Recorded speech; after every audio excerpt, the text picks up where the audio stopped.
Петербург — это, конечно, очень интересный город с точки зрения соединения разных пластов. То есть, с одной стороны, это город-музей, в нем огромное количество истории, в чем все знают. С другой стороны, это живой город. В отличие от каких-то музеифицированных городов в Европе, это музеи, в которых есть реальная жизнь, есть индустрия, есть экономика современная, город растет. И очень интересно, как эти пласты взаимодействуют друг с другом. Но это как раз очень интересный объект для того, чтобы его изучать.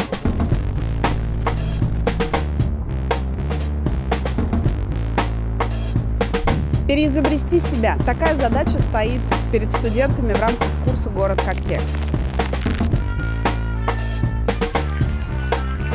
Переизобрести свое мышление, понимание, восприятие мира, свою точку зрения, найти новые методы и средства наблюдения, анализа происходящего вокруг. Мы приехали в Санкт-Петербург, чтобы смотреть на город с различных абсолютно точек зрения.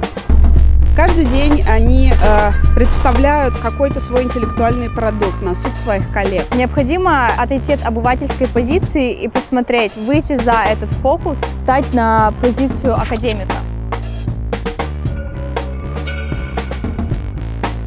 Они ставят новые вопросы, они стараются, учатся делать какие-то выводы, наблюдения, утверждения.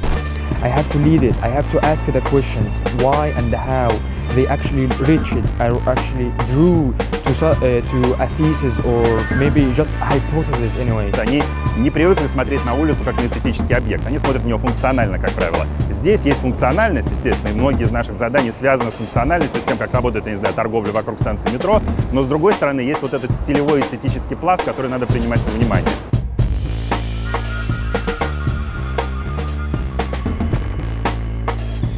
Это очень сложная работа, она требует энергии, силы, интеллектуальной смелости. Нет никаких готовых заданий, по которым нужно работать, нет никаких конкретных правил. Все нужно смотреть именно вот в такой вот обстановке и подстраиваться под нее. Тебе приходится откуда-то находить силы и каждый день заново и заново включаться в работу. И есть разные этапы внутри курса, когда все сдаются, умирают, когда покидают силы. Но после этого обязательно появляются новые идеи, новые источники вдохновения. Это учит наших первокурсников, что даже когда сил не остается, их можно откуда-то достать и открыть второе или третье или четвертое дыхание. У нас действительно мало времени на выполнение заданий, однако доведение проекта до конца – это очень важная вещь.